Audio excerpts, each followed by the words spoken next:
The man was trapped in the woods, his hands tied to a tree. In order to survive, he began chewing on the tree bark, but it was hard to digest. In the middle of the night, he vomited up what he had eaten. When morning came, he noticed a tent beside him. A big bearded man was leisurely whistling and hammering nails into the tent, completely ignoring Jimmy, who was still tied to the tree. Jimmy wasn't sure if this was just a hallucination, so he cautiously asked the big bearded man if he could hear him. The man acknowledged that he could see him, but made it clear he wasn't going to help. Jimmy asked why.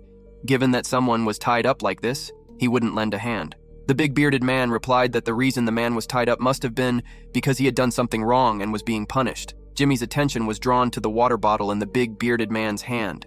He immediately pleaded with the man to spare him some water to quench his thirst. The big bearded man teased him, saying he could provide water, but only if Jimmy honestly explained why he was tied up here in the first place. The big bearded man then sat down in front of the famished Jimmy, who hadn't eaten for 3 days.